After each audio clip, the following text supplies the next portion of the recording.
شروع اللہ کے نام سے جو بڑا مہربان اور نہایتی رحم کرنے والا ہے۔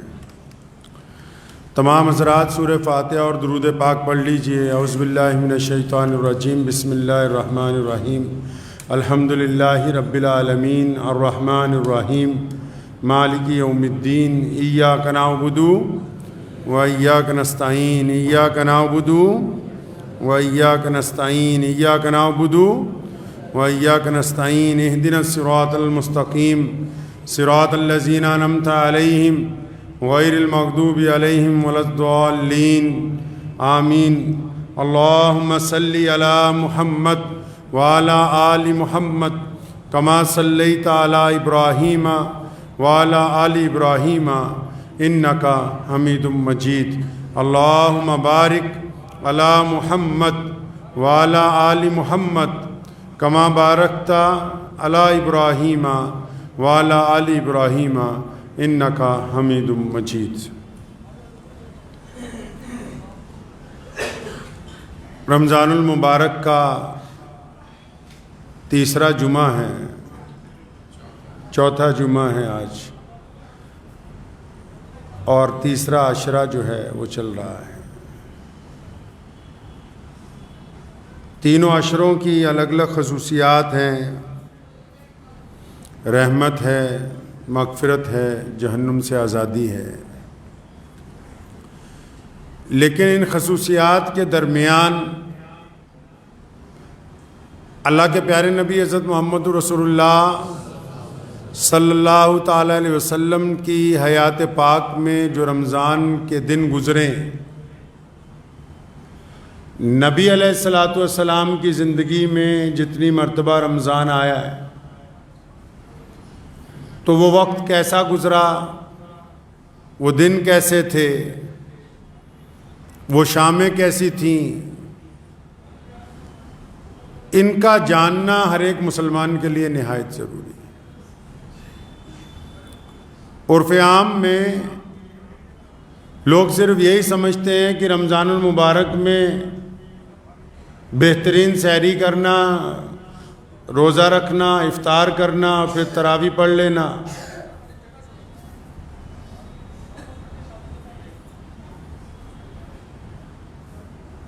بس یہی رمضان المبارک کا مقصد ہے۔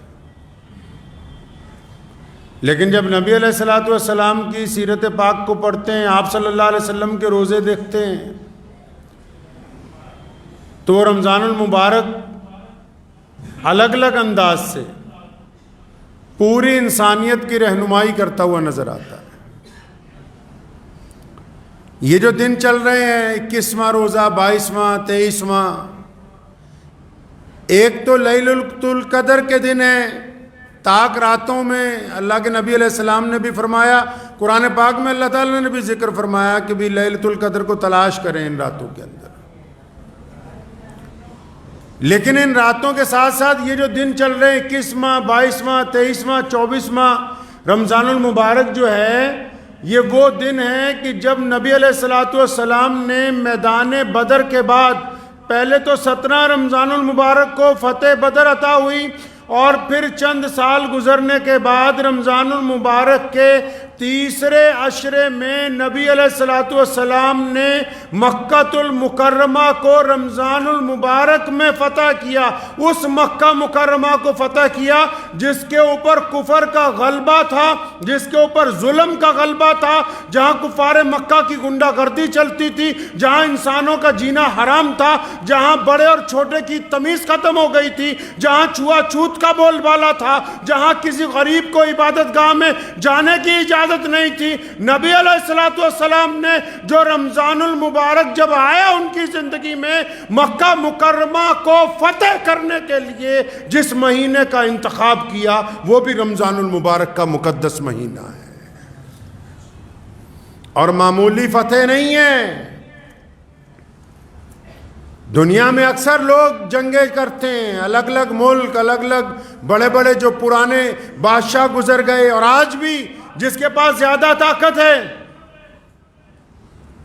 رشیا نے یوکرین کے اوپر حملہ کیا کیونکہ وہ کمزور ملک ہے، آج بھی جو زیادہ طاقتور ہیں وہ یہ کوشش کرتے ہیں کہ ہم دنیا کے خد و خال کو بدلیں، ہم دنیا کے جغرافیہ کو بدلیں، لیکن آپ دنیا کی اگر تاریخ اٹھائیں گے تو جس نے بھی جو فتح کی ہے وہ فتح زیادہ دیر قائم نہیں رہی۔ کسی کی فتح 10 سال، کسی کی 100 سال، کسی کی 500 سال، کسی کی 600 سال۔ یہ محمد الرسول اللہ کا فتح کیا ہوا مکہ ہے کہ 1450 سال گزر گئے جس دن سے رسول اللہ نے فتح کیا، اس دن سے لے کے آج تک، اور اب قیامت آ سکتی ہے، مکہ مکرمہ کی زمین پر کبھی کفر کا غلبہ نہیں ہو سکتا۔ یہ محمد الرسول اللہ کی فتح ہے، نبی کے ہاتھ سے فتح ہوا ہے نا، خاتم النبیین صلی اللہ علیہ وسلم کے دست پر فتح ہوا ہے۔ اور فتح بھی کیسی؟ فتح جب ہوتا ہے تو جب کوئی ملک فتح کیا جاتا ہے تو برا حال کر دیتے ہیں لوگوں کا، بچے یتیم ہو جاتے ہیں، مکان اجاڑ دیے جاتے ہیں، زمینیں برباد کر دی جاتی ہیں، کھیتیاں جلا دی جاتی ہیں۔ اور اگر آپ فتح مکہ کے واقعات کو پڑھیں گے تو آپ کو حیرت ہوگی کہ یہ دنیا کی پہلی فتح ہے جس میں کسی کا خون نہیں بہایا گیا، جس میں کسی کا گھر نہیں جلایا گیا، جس میں کسی کو ملک بدر نہیں کیا گیا، جس میں کسی پر ظلم نہیں کیا گیا، کیونکہ جب دشمن نے محمد الرسول اللہ کو دیکھ کے سلنڈر کر دیا، جب دشمن نے رسول اللہ کی عظمت کو، رسول اللہ کے ساتھ آئے صحابہ کی دیوانگی کو، رسول اللہ کے جرار لشکر کو دیکھ کے جب دشمن نے ہتھیار ڈالے تو پھر نبی علیہ السلام نے کائنات کے سامنے وہ کردار پیش کیا کہ کسی کے آگے ایک چھڑی بھی کسی کو نہیں ماری گئی۔ یہ ایک ایسی فتح ہے جس کے اندر کسی کا خون نہیں بہایا گیا ہے۔ فتح مکہ کے لیے مدینہ سے چلے نبی علیہ السلام کہ صلی اللہ علیہ وسلم، مدینہ سے چلے فتح مکہ کے لیے، ابھی باہر نکلیں تو جو شاہراہ ہے جہاں سے لشکر گزرتا ہے تو نبی علیہ السلام نے دیکھا کہ ایک جانور نے، ایک کتیا نے بچے دیے۔ اس جانور کے بچے کئی ہوتے ہیں، جب پیدا ہوتے ہیں 6 7 8 کئی ہوتے ہیں، تو دیکھا کہ وہ بیٹھی ہوئی ہے اور اس کے بچے دودھ پی رہے ہیں۔ 10,000 کا لشکر ہے، اس وقت دنیا کی آبادی کیا ہے، اور اس لحاظ سے 10,000 کا لشکر اتنا بڑا ہے کہ اگر آج کے دور میں دیکھیں تو سمجھیے کہ 10 لاکھ لوگوں کا لشکر ہے۔ ہر ایک قبیلے کے جوان اپنی اپنی ٹولیاں بنا کے، تو نبی علیہ السلام جب مدینے سے نکلے دیکھا اس جانور نے بچے دیے ہوئے ہیں اور وہ بچے دودھ پی رہے ہیں اپنی ماں کا، تو ابن سراقہ رضی اللہ تعالیٰ عنہ کو فرمایا ادھر آؤ، یہاں پر کھڑے ہو جاؤ، اس کے آگے کچھ فاصلے کے اوپر نیزہ لے کے کھڑے ہو جاؤ، یا رسول اللہ کیا کرنا ہے؟ اور فرمایا یہ جو ہمارا لشکر آ رہا ہے نا، سارے لشکر کو بولو کہ دائیں یا بائیں طرف سے گھوم کے جائے۔ آج کسی منتری نے آنا ہو، کسی وزیر نے آنا ہو، کسی چھوٹے موٹے افسر نے آنا ہو تو سڑکوں سے کھونچے والوں کو ہٹا دیا جاتا ہے، راہداریاں خالی کروا دی جاتی ہیں، غریبوں کا سامان پلٹ دیا جاتا ہے، پتہ لگتا ہے کہ کوئی وزیر آنے والا ہے۔ اور یہ محمد الرسول اللہ ہیں، جاہو جلال کے ساتھ نکلیں، کفر تھر تھر کانپ رہا ہے، لیکن کس درجے کی رحیمی ہے، کس درجے کی رحمت ہے محمد رسول اللہ صلی اللہ علیہ وسلم کے قلب اطہر کے اندر، کہ دیکھتے ہیں کہ جب ایک جانور نے بچے دیے اس کے لیے بھی ایک سپاہی تعینات کر دیا کہ لشکر اپنا رستہ بدل لے، یہ نہ ہو کہ ہماری سواریوں کے نیچے آ کے اس کے بچوں کو نقصان پہنچ جائے یا اسے نقصان پہنچ جائے۔ جب مکہ مکرمہ کے قریب پہنچے تو آپ صلی اللہ علیہ وسلم نے جب پڑاؤ کیا تو سارا لشکر پہاڑیوں میں پھیلا ہوا تھا۔ فرمایا سارے آج کی رات یہاں قیام کریں گے، آگ جلاؤ، اپنے اپنے خیمے کے آگے اپنا اپنا کھانا تیار کرو۔ تو ابو سفیان نے جب دیکھا دور سے، مخبروں نے دیکھا تو گھبرا گئے کہ بھئی اتنا بڑا لشکر ہے، کیونکہ ان کی معاہدہ شکنی کی وجہ سے رسول اللہ آئے تھے، بھئی اتنا بڑا لشکر محمد رسول اللہ لے آئے۔ تو انہوں نے حضرت عباس رضی اللہ عنہ سے کہا کہ عباس تیرے بھتیجے کی تو بادشاہیت قائم ہو گئی۔ تو عباس رضی اللہ عنہ نے فرمایا نہیں غلط بات نہ کرو، یہ بادشاہت نہیں ہے، یہ نبوت ہے، یہ محمد رسول اللہ کے دیوانے۔ یہ حضور نبی علیہ السلام کے پروانے، یہ بادشاہت نہیں ہے۔ پورے مکے میں جتنے لوگ تھے نا سب کو خبر پہنچ گئی۔ کون لوگ ہیں مکے میں؟ مکے میں جن کو خبر پہنچ گئی کہ محمد رسول اللہ صلی اللہ علیہ وسلم اپنے ایک لشکر کے ساتھ آ گئے، تو کون لوگ ہیں مکے میں جو رہ رہے ہیں؟ یہ وہی لوگ ہیں جو رسول اللہ صلی اللہ علیہ وسلم کو پتھر مارتے تھے، یہ وہی ہیں جنہوں نے بدر کے میدان میں ابو جہل کو ساز و سامان دے کر بھیجا، یہ وہ ہیں جنہوں نے سیدنا بلال کے گلے میں رسی ڈال کے ان کو تپتی ریت پر روزانہ کھینچا، یہ وہ ہیں جنہوں نے عمار بن یاسر کی کھال ادھیڑی، یہ وہ ہیں جنہوں نے حضرت سمیہ کی لاش کے ٹکڑے کر دیے، یہ وہ ہیں جنہوں نے سیدنا ابو بکر صدیق رضی اللہ تعالیٰ عنہ کو زخمی کیا۔ یہ جتنے مکے میں رہنے والے ہیں، یہ امیہ کی اولاد ہیں، یہ عبداللہ بن جدان کی اولاد ہیں، یہ ابو لہب کی اولاد، یہ ابو جہل کی اولاد، یہ سارے کے سارے کون ہیں؟ یہ جنہوں نے ظلم کیا ہے پچھلے 20 سالوں میں محمد رسول اللہ کے اوپر، محمد رسول اللہ کے دیوانوں پر۔ آج اتنا بڑا لشکر دیکھ کے ڈر گئے، بزدل ہیں، ہتھیار ڈال دیے، کہنے لگے ہم نہیں لڑ سکتے اب ان کے ساتھ۔ جب کوئی بندہ ہتھیار بھی ڈال دیتا ہے تو کیا سوچتا ہے؟ اپنے گناہوں کو سوچتا ہے، یہ سوچتا ہے کہ اب میں سلنڈر تو کر دیا ہے لیکن کیا کریں گے، مجھے رہنے تو یہاں دیں گے نہیں۔ کفار مکہ کہتے ہیں ہماری سوچ یہ تھی کہ کم از کم اگر کوئی سزا نہ بھی ملے تو یہ سزا تو ملے گی کہ ہمیں حکم ہوگا کہ مکے سے باہر نکل جاؤ۔ ہندہ بھی اسی مکے میں رہتی ہے۔ کون ہندہ؟ سیدنا امیر حمزہ رضی اللہ تعالیٰ عنہ۔ کون امیر حمزہ؟ جو محمد الرسول اللہ کے چچا ہیں، اور صرف چچا نہیں، محبت والے چچا، پیار والے چچا۔ اور سیدنا امیر حمزہ کو قتل کیا، ہندہ نے قتل کروایا، اور پھر سیدنا امیر حمزہ کی چھاتی چیری اور کلیجہ نکالا اور چبایا، اور حضور اکرم صلی اللہ علیہ وسلم کے صحابہ کے سامنے حضرت امیر حمزہ رضی اللہ تعالیٰ عنہ کی لاش کے ٹکڑے کیے گئے۔ وہ ہندہ بھی اسی مکے میں رہتی ہے، اور یہ سارے کے سارے مکے کے آج دم بخود ہیں کہ آج تو محمد رسول اللہ آ گئے۔ یہ یاد رکھنا کہ 21 رمضان کا دن ہے، کئیوں کو موت آ جاتی ہے روزہ رکھتے ہوئے۔ گرمیوں کے دن ہیں، محمد رسول اللہ صلی اللہ علیہ وسلم جب مکے میں داخل ہوئے، مکے والے کیا سوچتے ہیں کہ اب دربار لگے گا؟ کیا کرتے ہیں دنیا والے جب کسی کے پاس پاور آتی ہے؟ کائنات کا کیا نظام ہے؟ دنیا میں کیا ہوتا ہے جب کوئی بندہ پاور میں آ جاتا ہے؟ پھر وہ انصاف کے تقاضے نہیں پورے کرتا، پھر اس کو ایسا لگتا ہے کہ بس اب میں ہی ہوں، میرے علاوہ دنیا میں کوئی نہیں ہے۔ جو لوگ طاقت میں آ جاتے ہیں پھر ان کو ایسا لگتا ہے کہ بس اب نعوذ باللہ خدا ہی ہم بن گئے ہیں۔ ان کو یہ نہیں پتا کہ ایک وقت گزرنے کے بعد طاقت کوئی بھی ہو ڈھل جاتی ہے، جتنی مرضی چڑھائی چڑھ لو نیچے اترنا ہے، جتنی مرضی طاقت مل جائے آخر اس مٹی کی گود کے اندر واپس جانا ہوگا۔ دنیا کی کوئی طاقت اس عمل کو روک نہیں سکتی ہے۔ تو یہ تمام ظالم اور جتنے مکے کے عام لوگ ہیں نا، تو جب ان کو پتہ لگا نبی علیہ السلام آ گئے تو ڈر گئے کہ اب تو کیا ہوگا ہمارے ساتھ۔ ادھر نبی علیہ السلام نے کیا کیا؟ جب لشکر صبح کو روانہ ہوا مکے میں داخل ہونے کے لیے تو نبی علیہ السلام نے کیا کیا؟ نبی علیہ السلام ابھی چل رہے ہیں، اپنی اونٹنی پر سوار ہیں، اور عجز کی وجہ سے محمد رسول اللہ صلی اللہ علیہ وسلم اپنے رب کے آگے عاجزی کی وجہ سے اونٹنی پر بیٹھنے کے باوجود آپ صلی اللہ علیہ وسلم کا سر مبارک اتنا اپنے رب کے حضور جھکا ہوا ہے کہ بار بار آپ صلی اللہ علیہ وسلم کے امامہ جو ہے وہ اونٹنی کے کجاوے کے ساتھ ٹکراتا ہے۔ اگر تو آج کسی کو تھوڑی سی پاور ہو جائے نا، پاور کیا، آج کوئی عام آدمی کوئی اچھا موٹر سائیکل خرید لائے تو وہی محلے میں سے ذرا تیز نکالتا ہے کہ ان کو پتہ لگے کہ میرے پاس انجن کی پاور آ گئی ہے۔ اور یہ کیسی طاقت ہے جو محمد رسول اللہ کو اللہ نے عطا کی فتح مکہ پہ؟ یہ حکومت کی طاقت ہے، اقتدار کی طاقت ہے، کوئی دم نہیں مار سکتا ہے اب آگے۔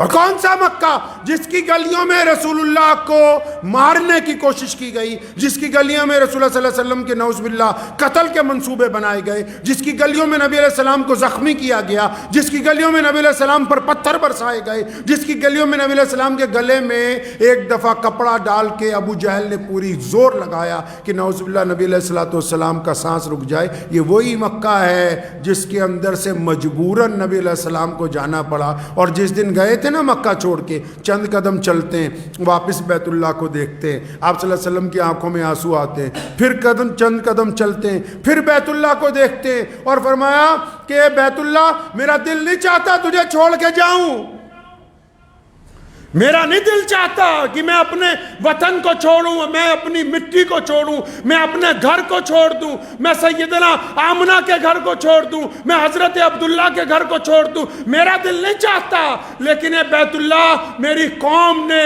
اس شہر کے رہنے والوں نے زندگی یہاں تنگ کر دی ہے، اس لیے مکہ المکرمہ کو چھوڑ کے جانا پڑ رہا ہے۔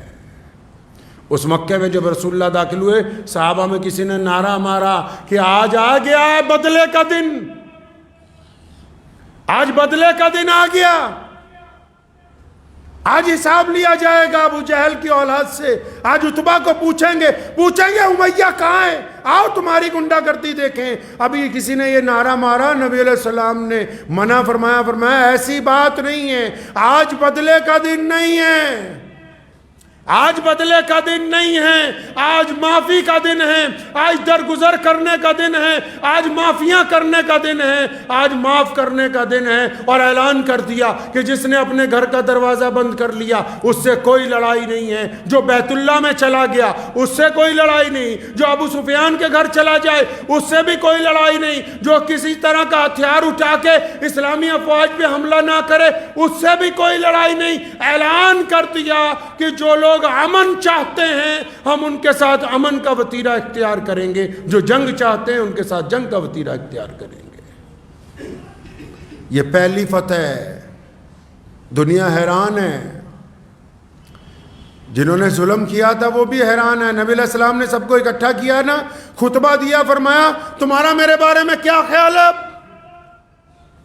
اب کیا خیال ہے تمہارا؟ تو مکے کے لوگوں نے بڑی عاجزی سے کہا تھا کہ ایک کریم، ایک شفیق، ایک محبت کرنے والے باپ کے محبت کرنے والے بیٹے، حضرت عبداللہ کا ذکر کیا کہ آپ ایک شفیق والد کے بیٹے ہیں اور آپ بھی ویسے ہی ہیں۔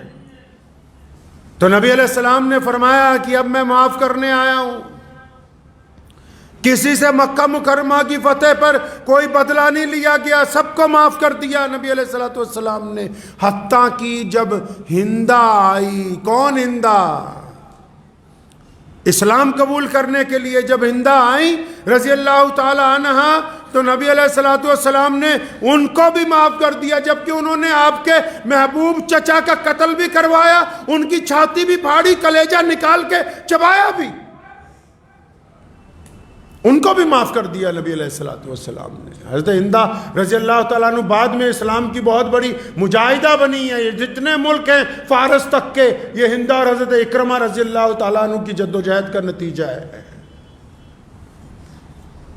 تو نبی علیہ السلام جب مکہ مکرمہ میں داخل ہو گئے نا جی، آج جب آپ جائیں گے تو بیت اللہ شریف میں آج تو 25-30 لاکھ لوگ ایک وقت میں نماز پڑھتے ہیں، تو اس وقت کا سارا مکہ اتنا ہی تھا جتنا آج بیت اللہ شریف ہے۔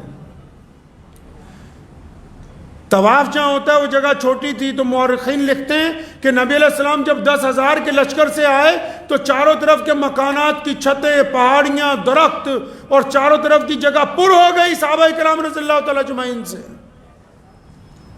تو آپ صلی اللہ علیہ وسلم بیت اللہ کے صحن میں پہنچے، رمضان کے دن ہے، کہاں پہنچے جی؟ بیت اللہ کے صحن میں پہنچے نبی علیہ السلام۔ اب جب صحن میں پہنچ گئے، خانہ کعبہ کی جب چابی چاہیے تھی، عثمان بن طلحہ جن کے پاس چابی ہے بیت اللہ کی، ان کو رسول اللہ نے 10 سال پہلے کہا تھا کہ ابن طلحہ ذرا تالا کھولو نا، میں 2 رکعت نفل پڑھ لوں۔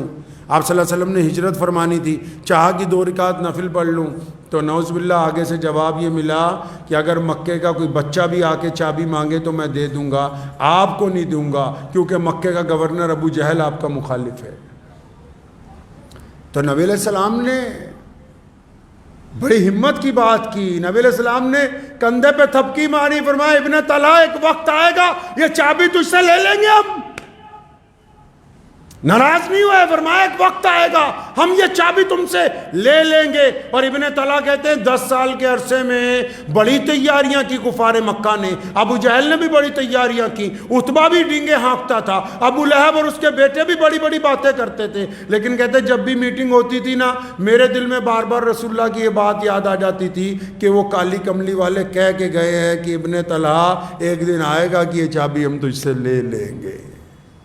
اور وہ دن آ گیا، وہ دن آ گیا۔ فرمایا عثمان بن طلحہ کو بلاؤ، چابی آ گئی، بیت اللہ کو کھولا، لات اور عزا نکال دیے گئے، پاک کر دیا بیت اللہ کو۔ نبی علیہ السلام نے عثمان بن طلحہ سامنے کھڑے، جب بیت اللہ کے دروازے کو دوبارہ لاک اپ کیا تو یہ سوچ رہے ہیں کہ اب شاید میری سزا کا اعلان ہو، میں نے چابی نہیں دی تھی۔ آج کل آپ نے دیکھا نہیں جب کوئی حکومت چلی جاتی ہے تو جو نئی حکومت آتی، جو پرانی حکومت کے ریٹائر وزیر ہوتے ہیں نا، اب اکثر ان کی باتیں سنو گے تو پریس کانفرنس میں کہتے ہیں کوئی بات نہیں، افسران کو ڈراتے ہیں کہ جب ہماری باری آئے گی پھر بتائیں گے۔ ڈینگے ہانکنے سے نہیں ہٹتے، پھر بھی کوئی سابقہ وزیر اعلیٰ ہونا تو وہ ڈینگ ہانکتا ہے کہ اچھا جب میری دوبارہ باری آئے گی پھر بتاؤں گا تمہیں میں۔ عثمان بن طلحہ کہتے ہیں کہ میں سوچ رہا ہوں کہ اب کیا ہوگا میرے ساتھ، میں نے چابی نہیں دی تھی۔ نبی علیہ السلام نے اس کو قریب بلایا، فرمایا اے ابن طلحہ یہ چابی واپس ہم تمہیں کو دے رہے ہیں، اب قیامت تک تمہارے گھرانے میں رہے گی۔ فرماتے ہیں کہ میری طرف چابی نہیں آئی، کلمہ لا الہ الا اللہ محمد رسول اللہ صلی اللہ علیہ وسلم۔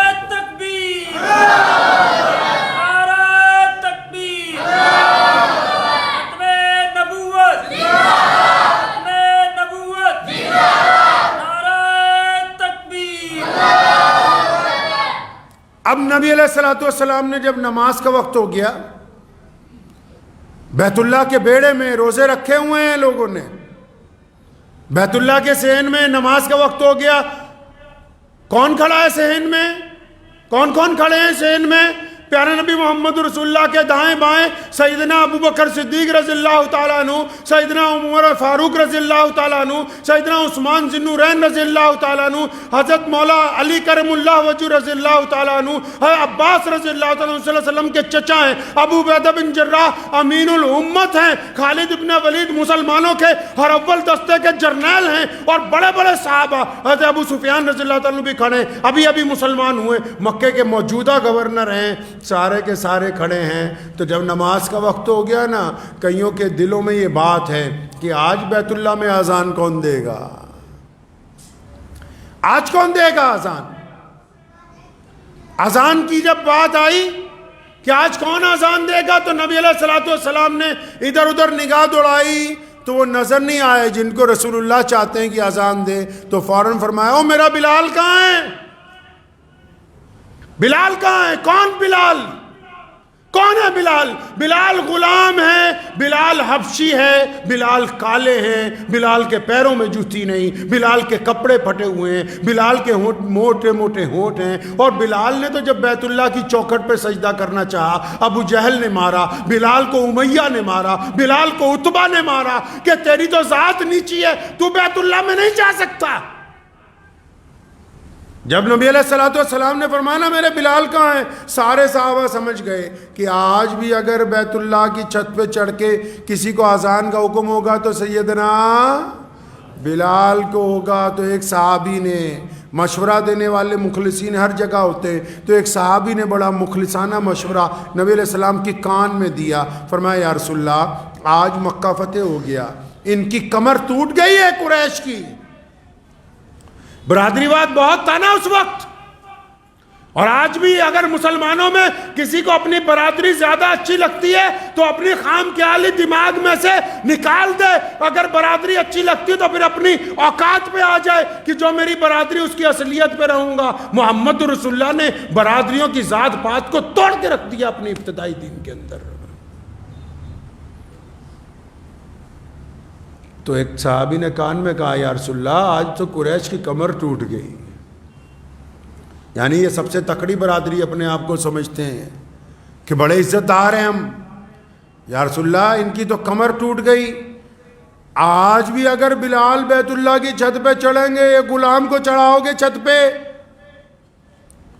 تو ان کی رہی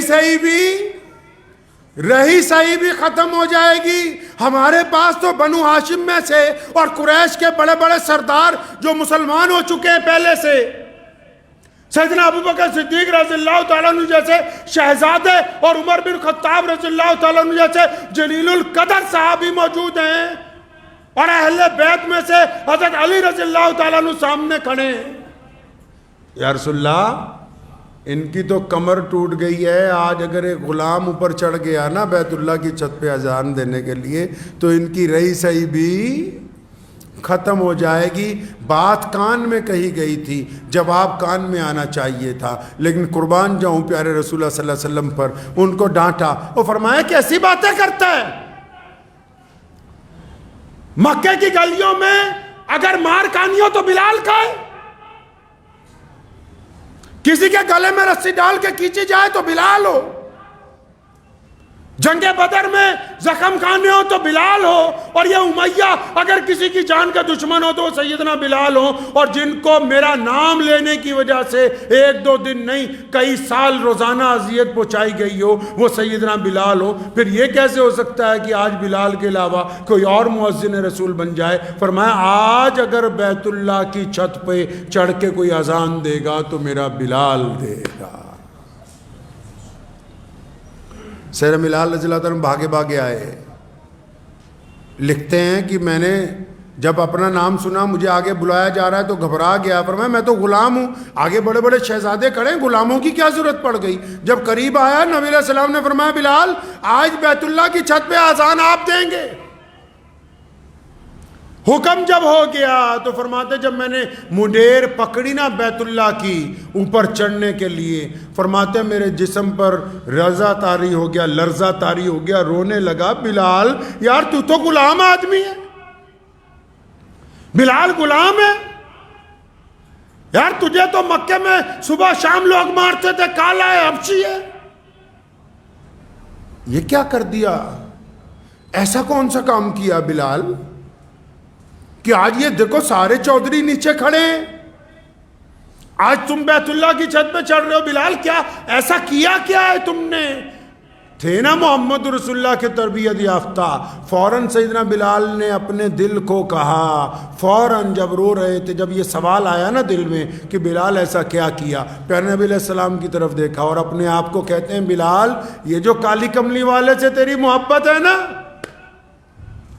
یہ جو محمد رسول اللہ سے تیرا عشق ہے نا, یہ جو تو نے ان کی غلامی اختیار کی ہے نا, یہ بادشاہی اس غلامی کی عوض ملی ہے,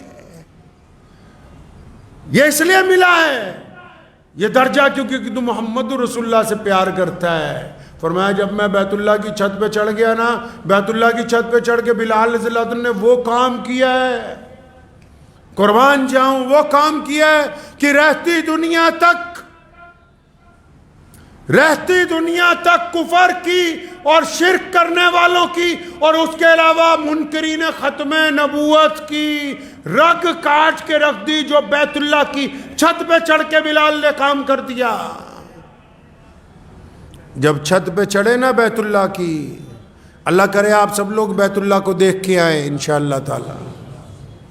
جنہوں نے بیت اللہ کو دیکھ رکھا ہے اپنی آنکھوں سے وہ بھی جانتے ہیں, جنہوں نے آنکھوں سے نہیں دیکھا فوٹو میں دیکھا ہے وہ بھی جانتے ہیں کہ ساری دنیا کے کروڑوں مسلمان بیت اللہ کی طرف منہ کر کے نماز پڑھتے ہیں, اور ساری دنیا کے کروڑوں مسلمان بیت اللہ کے چاروں طرف چکر لگاتے ہیں, لیکن کبھی بیت اللہ کی چھت پہ کسی کو نہیں چڑھا دیکھا ہوگا. بیت اللہ کی چھت پہ غلاف بدلنے کے علاوہ کوئی نہیں گیا. کبھی کوئی اذان نہیں ہوئی بیت اللہ کی چھت پہ، کوئی نماز نہیں ہوئی۔ بلال جب چڑھے بیت اللہ کی چھت پہ، فرماتے رسول اللہ نے فرمایا بلال اذان دو۔ اب بلال اذان تو دے دے، لیکن اذان کس طرح منہ کر کے دی جاتی ہے بھائی؟ مسجد میں جب مؤذن اذان دیتا ہے اس کا منہ کس طرف ہوتا ہے؟ کس طرح منہ کر کے اذان دے گا مؤذن بھائی؟ مؤذن جب اذان دیتا ہے تو کعبے کی طرف منہ کر کے اذان دیتا ہے۔ بنا کعبے کی طرف منہ کیے اذان ہو نہیں سکتی ہے۔ دنیا میں کہیں بھی رہو، اگر اذان دینی ہے تو چہرہ کدھر ہو؟ کعبے کی طرف ہونا چاہیے۔ اب بلال کہاں ہیں بھائی؟ بلال تو کعبے کی چھت پر ہیں۔ کس کی چھت پر؟ کعبے کی چھت پہ۔ اور وہ بلال تو محمد رسول اللہ کے دیوانے، بلال تو نبی علیہ السلام کے پروانے، بلال نے تو سیکھا ہی دین رسول اللہ سے، ساری باتیں رسول اللہ سے سیکھی ہیں۔ فرماتے جب میں بیت اللہ کی چھت پہ چڑھ گیا، میرے دل نے پھر کہا بلال اب کعبہ کہاں ہے؟ اب کعبہ کدھر؟ کعبہ تو کعبے کی 4 دیواروں کو کہتے ہیں کہ جو جس سمت سے آئے اس دیوار کی طرف منہ کر کے نماز پڑھ لے۔ فرمایا جب کعبہ کی چھت پہ چڑھا دیا، میرے دل نے کہا بلال کعبہ کدھر ہے؟ اور بلال کہتے پھر آپا بھی مترا نے دیر نہیں لائی، دیر نہیں لگائی۔ فرمایا بس پھر ایک انگلی کان میں دی اور پھر دوسری انگلی شہادت والی سیدھی کر لی اور اپنا چہرہ بھی سیدھا کر لیا، اور بلال کس طرف منہ کر کے اذان دینے لگے ہو؟ پوری دنیا کے انسانوں کو بلال نے دکھایا۔ بیت اللہ کی چھت پہ چڑھ کے جب اذان دینی تھی تو صحن کعبہ میں جس طرف رسول اللہ کھڑے تھے اس طرف منہ کر کے اذان دینی شروع کی، اور کائنات کے مسلمانوں کو بتایا کہ کعبے کا اگر کوئی کعبہ ہے تو وہ محمد الرسول اللہ ہے۔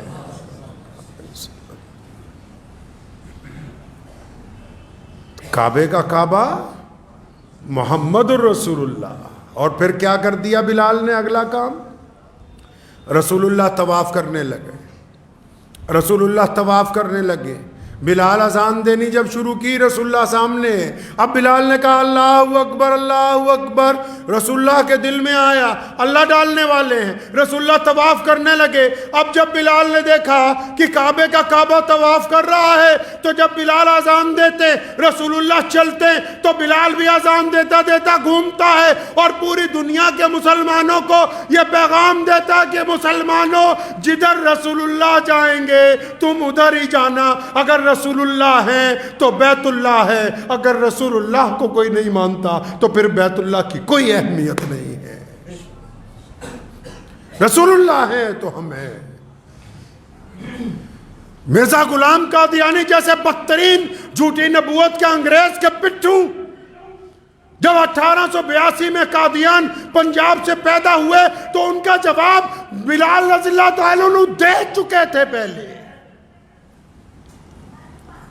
حنیف بن شکیل بن حنیف جیسے لوگ جو آج نعوذ باللہ اسلام میں تفرقے بازی چاہتے ہیں اور یہ فتنے باز آتے رہیں گے، مسلمہ قذاب جیسے بھی آتے رہیں گے، لیکن یاد رکھو مسلمانوں، سیدنا بلال نے بیت اللہ کی چھت پہ کھڑے ہو کے اپنے عمل سے یہ بتایا تھا کہ اگر رسول اللہ ہیں تو کعبہ ہے، رسول اللہ ہیں تو مسجد ہے، رسول اللہ ہے تو ایمان ہے، رسول اللہ ہے تو قرآن ہے، کیونکہ ان سب کی سند صرف محمد الرسول اللہ ہیں۔ اگر رسول اللہ صلی اللہ علیہ وسلم کو کوئی نہیں مانتا تو پھر یہ سب چیزیں بے معنی ہیں، کچھ نہیں ہے۔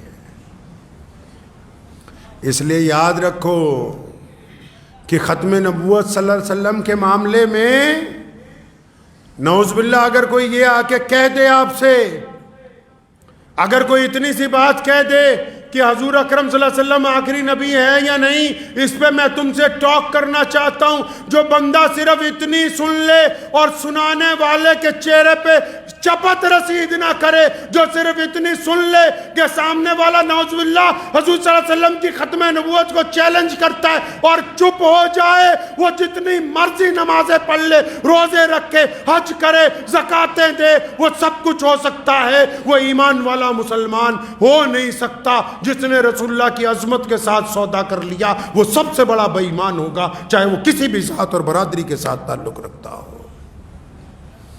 نبی علیہ السلام کی ذات متنازع نہیں ہے، نعوذ باللہ، ہمارے نبی کی ذات متنازع نہیں ہے۔ یہ تو ایسا ہے جیسے کوئی آپ کو آ کے بولے کہ یہ تیرا باپ ہے کہ نہیں، کیا کہو گے؟ کوئی آپ کو آ کے کہہ دے کہ مجھے شک ہے یہ تیری ماں نہیں ہے، کیا کہو گے؟ رسول اللہ کی ذات ہمارے لیے ایسی ہے، یاد رکھو مسلمانوں، ہمارا وجود صرف محمد رسول اللہ صلی اللہ علیہ وسلم کی بدولت قائم ہے، صرف رسول اللہ کی بدولت۔ دیکھو آج اسلام کے کتنے فرقے ہیں، دیوبندی ہیں، بریلوی ہیں، انصاری ہیں، پٹھان ہیں، قریشی ہیں، میر ہیں، ڈار ہیں، افغان ہیں، عرب ہیں، افریقن ہیں، کتنے فرقے ہیں ہمارے پاس۔ لیکن پوری دنیا کے مسلمانوں کو اگر کسی طاقت نے متحد قرار رکھا ہے، اگر پوری دنیا کی حکومتوں کو اسلام کے اتحاد سے ڈر لگتا ہے، اگر پوری کائنات کے مسلمان کسی نام پر اکٹھا ہو سکتے ہیں، اگر ساری دنیا کے مسلمانوں کے دل کسی ذات کے لیے با ایک وقت دھڑکتے ہیں، اگر کائنات کے سارے لوگ کسی ذات کی عزت کے لیے ایک بار ایک وقت میں کھڑے ہو سکتے ہیں، تو صرف ذات محمد رسول اللہ صلی اللہ علیہ وسلم کی ذات ہے۔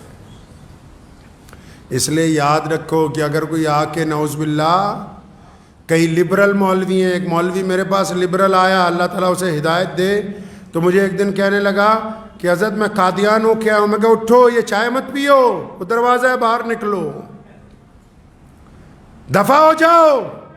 جن کو غداروں سے پیار ہے وہ اسلام کے کچھ نہیں لگتے، اور اس ملک کا بھی قانون ہے، سنو، اور اس ملک کا نہیں، دنیا کے ہر دیش کا قانون ہے کہ مخالف کے ساتھ صلح ہو سکتی ہے، مخالف کے ساتھ صلح ہو سکتی ہے، دشمن کے ساتھ صلح ہو سکتی ہے، لیکن اگر کوئی ملک سے غداری کرے تو پھر اس کے ساتھ صلح نہیں ہو سکتی۔ اور اسی طرح ختم نبوت کا مسئلہ ہے کہ تمام مسئلوں کے اندر اختلاف ہو سکتا ہے اور پھر ان میں صلح ہو سکتی ہے، اگر لیکن کسی کو ختم نبوت کے مسئلے سے اختلاف ہے تو وہ اسلام کا غدار ہے، اور غداروں کے ساتھ کوئی صلح کی بات نہیں ہو سکتی ہے، غداروں کے ساتھ نہیں صلح ہو سکتی۔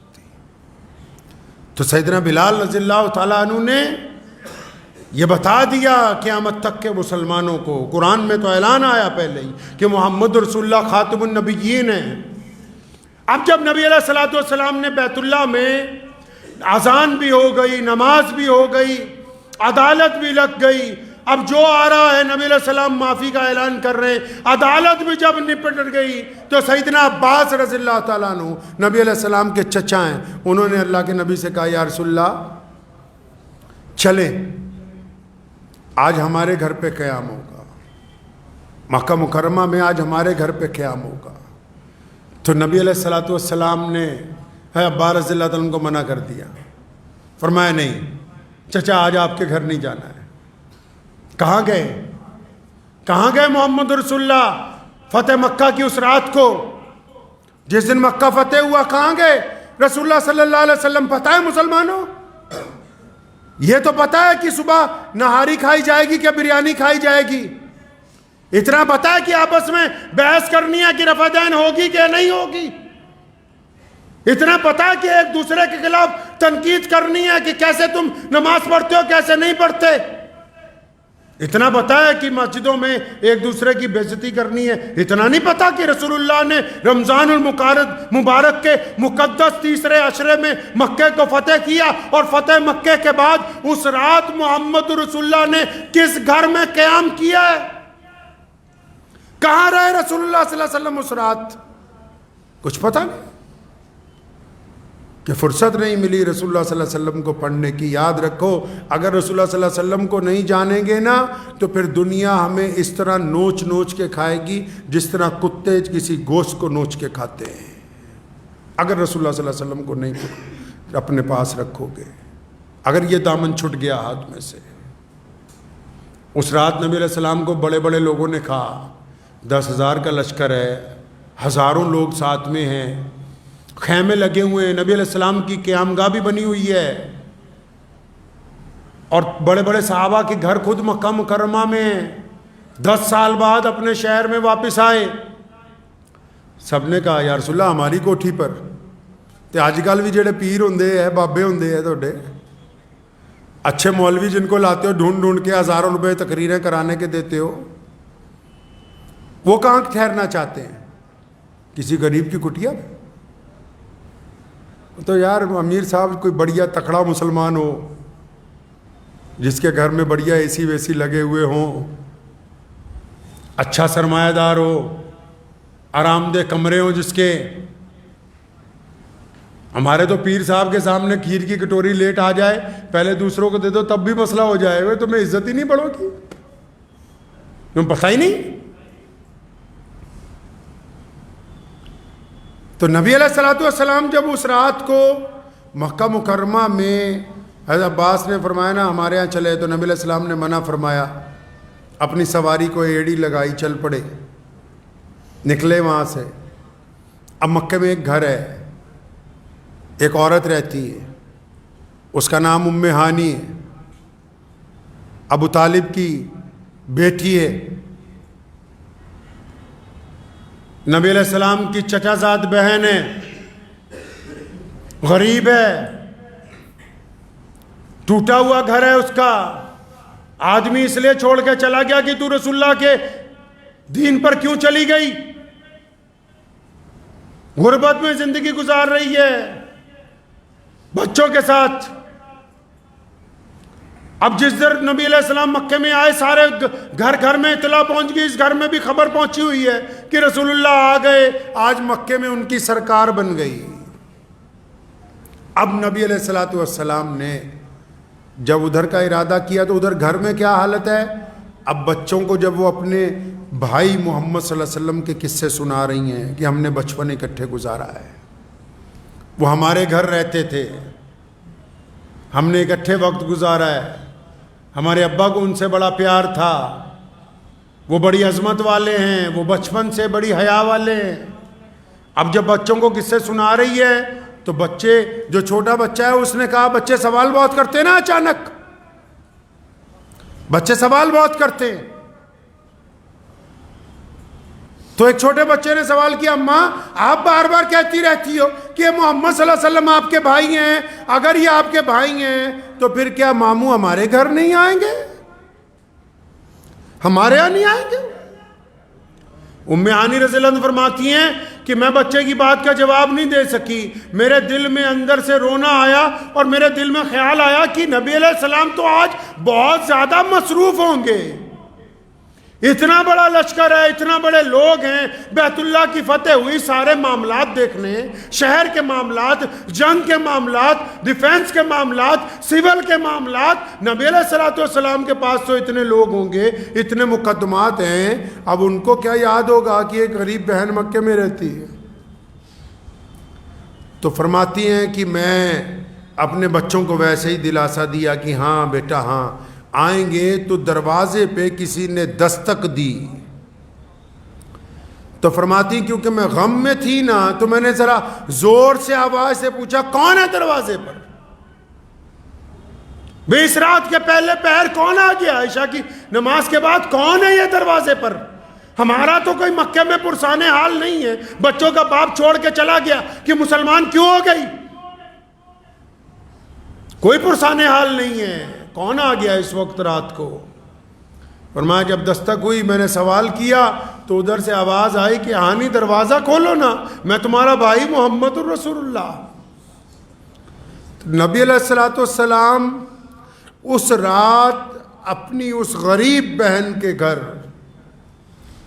مکہ فتح کیا ہے مسلمانوں، کوئی معمولی فتح نہیں ہے، یہ جاہ و جلال کا دور ہے رسول اللہ کا، ساری دنیا پست ہو گئی ہے، بڑے بڑے محل نیچے قدموں کے اندر پڑے ہوئے ہیں، لوگ اپنی کوٹھیوں کے دروازے پہ کھڑے ہیں کھانے لیے ہوئے کہ رسول اللہ آئیں گے۔ رسول اللہ اس رات اگر پہنچے تو اپنی غریب بہن کے گھر پہنچے۔ ہانی کہتی کہ جب میں نے دروازہ کھولا نا 10 سال بعد اپنے بھائی کو دیکھا تو میں زار و قطار رونے لگی، نبی علیہ السلام بھی رونے لگے۔ فرمایا ہانی حضرت عباس نے کہا تھا چچا نے کہ میرے گھر چلو، اور بڑے بڑے چودھریوں نے کہا یا رسول اللہ ہمارے گھر چلے، تو میرا تو گھر مکے میں نہیں ہے۔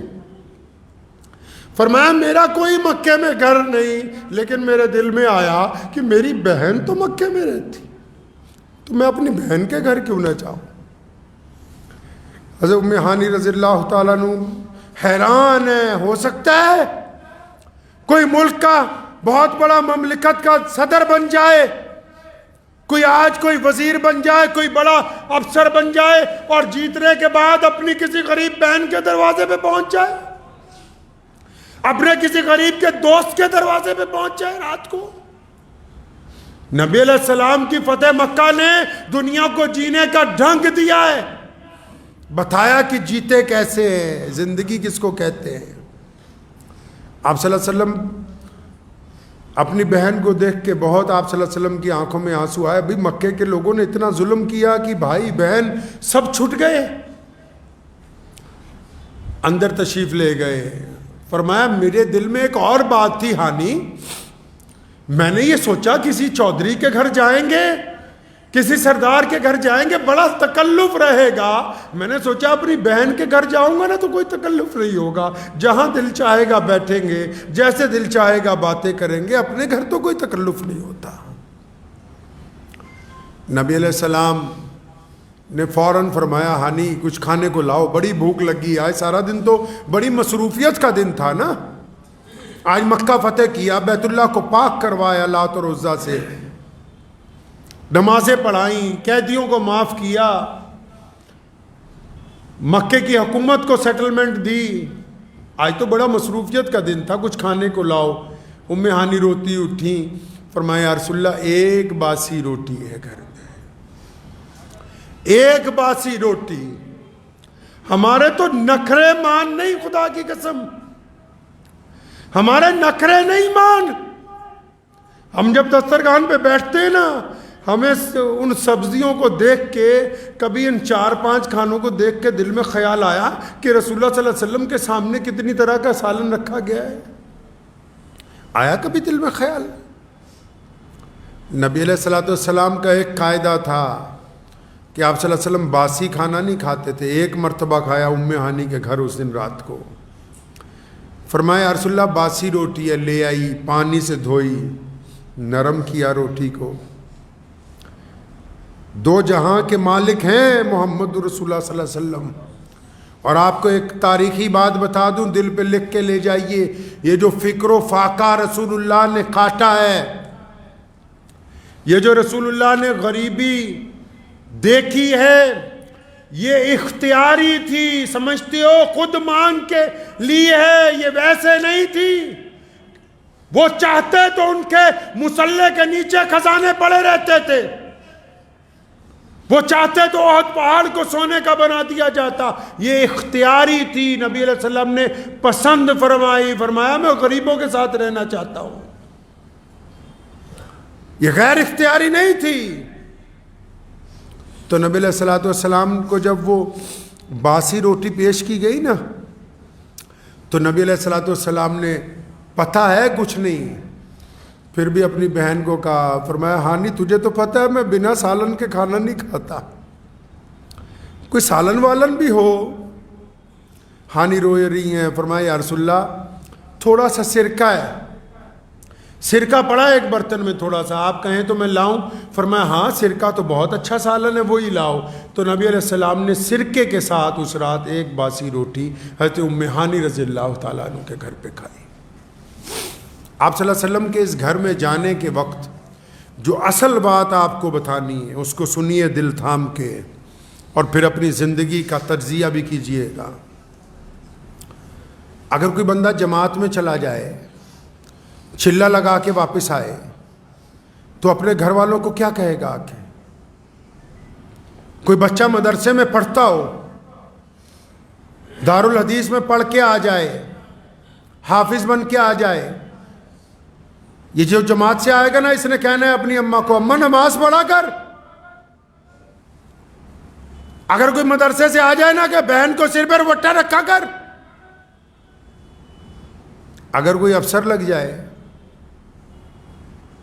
کوئی منتری بن جائے، تو وہ کیا کہے گا؟ اول تو جائے گا ہی نہیں اپنی غریب بہن کے گھر، جائے گا بھی تو اپنی ڈینگیں ہانکے گا کہ میرے پاس اتنی وزارتیں ہیں، اتنے میرے پیے ہیں، فلاں فلاں افسر کی بدلی کر دی، یہ کر دیا، وہ کر دیا میں نے۔ اور اگر کوئی بیپاری ہو، غرور تو بہت طرح کا ہوتا ہے میاں، غرور تو نمازیوں کو بھی ہوتا ہے، غرور تو دولت مندوں کو بھی بڑا ہوتا ہے، غرور تو افسروں کو بھی بڑا ہوتا ہے، غرور تو حسن والوں کو بھی بڑا ہوتا ہے، الگ الگ طرح کا غرور ہوتا ہے۔ اگر کوئی بیپاری اپنی بہن کے گھر چلا جائے، کیا کہے گا؟ کیا باتیں کرتا ہے جا کے؟ تو کیا باتیں کرتا ہے جا کے اپنی بہن کے گھر؟ اچھا تم تو یہ کہتے ہو، اوہو تیری لڑکی ذرا قد میں چھوٹی ہے، نہیں تو میں اپنے بیٹے کے لیے لے لیتا، بہانے بناتا ہے، بے ایمان ہے تو، بہانے بناتا ہے۔ اب اپنی بہن سے، رشتہ داروں سے 4 پیسے آ گئے نا، اب یہ سوچتا ہے لڑکا وہاں بھی آؤں گا جہاں سے 4 چکے ملے، وہ 4 چکے نہیں ہوں گے، وہ لعنت کے 4 ٹائر ہوں گے جو جب چلتے ہیں تو دنیا کو بتاتے ہیں کہ یہ دہیز کی گاڑی پہ بیٹھ کے آ کے میاں صاحب لوگوں کو تبلیغ کر رہے ہیں، یہ وہ میاں ہیں۔ کیا کہتا ہے جا کے بیپاری آدمی اپنے گھر والوں کو، رشتہ داروں کو؟ ارے تم کاروبار کرو یار، میں نے بزنس کیا، اتنا فائدہ ہو گیا، تم فلاں کام کر لو، ہول سیل میں فلاں چیز لے آؤ۔ اور اگر غلطی سے کوئی پروفیسر لگ جائے، کوئی افسر لگ جائے کسی خاندان میں، تو مصیبت ہی آ جائے گی۔ وہ جہاں جائے گا اس نے ایک ہی بات کرنی ہے، کیا تم پڑھتے نہیں ہو؟ پڑھا کرو نا، UPSC کی تیاری کرو، پڑھو۔ تم کون سی ایئر میں پڑھ رہے ہو؟ کون سا سبجیکٹ ہے تمہارے پاس؟ ایسی باتیں ہوتی نا جب کوئی آدمی اپنے رشتہ داروں کے گھر جاتا ہے، 10 سال بعد جاتا ہے، اور پھر اور کیسی باتیں کرتا ہے، اوہو یہ کپڑے تمہاری بھابھی نے کہا ریمنڈ کے خریدنے، وہیں سے لایا ہوں، ایک گاڑی خریدی 50 لاکھ کی، مجبوری تھی، بچے مان نہیں رہے تھے،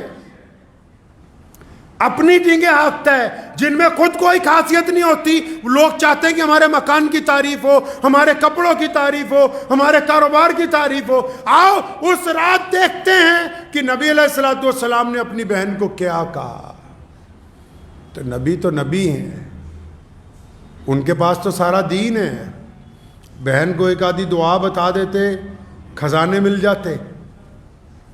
بہن کو بتا دیتے کہ فلاں نماز میں یہ تسبیح اور اضافہ کر لے، قسمت اور پلٹ جاتی۔ کیا کہا ہوگا؟ کبھی سوچا ہے آپ نے؟ کبھی جا کے پوچھا ہے کسی مولوی سے کہ پیارے نبی علیہ السلام اس رات سیدنا ام ہانی کے جب گھر پہ پہنچ گئے تو کیا کہا محمد الرسول اللہ نے اپنی بہن سے؟ آؤ مسلمانوں دل تھام کے سنو۔ جب ام ہانی نے کہا یا رسول اللہ آپ کا بستر لگا دیا، ایک چٹائی کھجور کی بچھا دی گئی، ایک پھٹا بوریا بچھا دیا گیا، یا رسول اللہ آپ کا بستر لگا دیا، آپ تھکے ہوئے ہیں، آپ آرام کریں۔ تو نبی علیہ السلام جب اپنے بستر پر بیٹھے تھے نا، تو علیہ السلام نے فرمایا ہانی آج آرام نہیں کرنا ہے، تو بھی تو آ نا، یہاں میرے سامنے بیٹھ۔ اپنی بہن کو اپنے سامنے بٹھایا، بھانجے بھی آ کر بیٹھ گئے، نبی علیہ السلام کی بہن کے بچے بھی بیٹھ گئے۔ اب نبی علیہ السلام ادھر دنیا داروں کو دیکھو، جو جس لائن کا ہے وہ اسی لائن کی ڈینگیں ہانکتا ہے۔ تو نبی علیہ السلام نے اس رات کیا کہا؟ ام ہانی سامنے بیٹھی ہیں، نبی علیہ السلام تشریف فرما ہیں۔ مسلمانوں، نبی علیہ السلام نے ایسی بات کہی اس رات، میرا ایمان ہے کہ آسمان پھٹ گیا تھا، زمین کی چھاتی چر گئی تھی۔ اپنی بہن کو سامنے بٹھایا اور بٹھانے کے بعد کہنے لگے ہانی تجھے پتہ ہے کہ میری پیدائش سے چند مہینے پہلے میرے ابا حضرت عبداللہ کا وصال ہو گیا، وہ اس دنیا سے چلے گئے۔ ہانی میں نے اپنے والد کو نہیں دیکھا، تو نے حضرت عبداللہ کو دیکھا ہے، تو بتا نا میرے ابو کیسے تھے، بتا نا سیدنا عبداللہ کا خد و کال کیسا تھا، میرے والد نظر کیسے آتے تھے، ان کا چہرہ کیسا تھا، وہ چلتے کیسے تھے، ان کی زبان کیسی تھی، آنکھیں کیسی تھی۔ ام ہانی کہتی اللہ کے نبی زاروں قطار رونے لگے کہ میں نے اپنے والد کو نہیں دیکھا، کچھ تو ہی بتا مجھے میرے ابا کے بارے میں۔ ہانی کہتی ہے میں بتاتی ہوں کہ حضرت عبداللہ اتنے پیارے تھے، حضرت عبداللہ کا قد و کاٹ بڑا خوبصورت تھا، ان کی چال بڑی درمیانی تھی، ان کا لہجہ بڑا میٹھا تھا۔ فرمایا جب میں ان کے والد کے تمام صفات بیان کرتی ہوں نا، ابھی باپ کی باتیں ختم نہیں ہوتی، نبی علیہ السلام کی آنکھوں میں پھر آنسو ہیں۔ فرمایا تجھے پتہ ہے میں 6 سال کا تھا، میری ماں سیدہ آمنہ مجھے چھوڑ کے چلی گئی، تو مجھ سے 10-15 سال بڑی ہے، تو نے میری ماں کو اچھی طرح دیکھا، میں نے اپنی ماں کو اچھی طرح نہیں دیکھا، بتانا میری ماں کیسی تھی، بتانا سیدہ آمنہ تھی کیسی۔ مسلمانوں، محمد رسول اللہ نے اس رات اپنے ابو کو یاد کیا، اپنی امی کو یاد کیا، اپنے دادا کو یاد کیا، اپنے بھائیوں کو یاد کیا، اپنے چچا کو یاد کیا، اور کائنات کے لوگوں کو سمجھا دی یہ بات، یہ بتا دیا تمہیں کہ جب تم اونچے مقام پر بھی پہنچ جاؤ تو پھر ان کو یاد کرنا جو اس وقت تمہارے ساتھ تھے جب تمہارے ساتھ تھا کوئی نہیں۔ حضرت محمد رسول اللہ 6 سال کے ہیں، امی چلی گئی۔ کتنے سال کے بھائی؟ 6 سال کے امی چلی گئیں۔ ام ایمن ساتھ میں ہیں، فرماتی ہیں کہ میں جب حضرت آمنہ کی تدفین کے بعد نیچے آئی تو رسول اللہ نظر نہیں آتے، 6 سال کے ہیں، کہیں غائب ہو گئے، اور پھر دیکھا کہ ابوا پہاڑی کے اوپر سے رونے کی آواز آ رہی، میں بھاگ کے اوپر گئی تو 6 سال کے محمد اپنی ماں کی قبر سے لپٹے ہوئے۔ فرمایا امی تو مجھے چھوڑ گئی، فرمایا تو مجھے کیوں چھوڑ کے چلی گئی؟ اور پھر اس 6 سال کے بعد مسلمانوں 63 سال کے محمد مدینے سے مکے چلے حجۃ الوداع کے لیے، اس ابوا پہاڑی کے قریب سے گزرے، 1,24,000 کا لشکر، 1,24,000 کا لشکر رواں دواں ہیں۔ محمد رسول اللہ نے جب ابوا پہاڑی کو دیکھا، اپنی اونٹنی موڑی، ابوا پہاڑی پر رکے، اپنی ماں کی قبر کے پاس اترے، بیٹھ کے ہزاروں قطار رونے لگے۔ فرمایا میری ماں تو مجھے چھوڑ کے چلی گئی تھی۔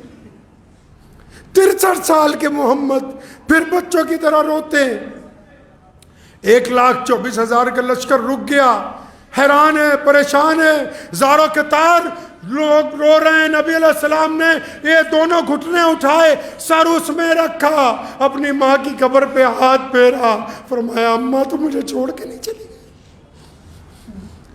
سارے حیران ہیں، سنو تمہارے نبی نے کیا کیا مسلمانوں۔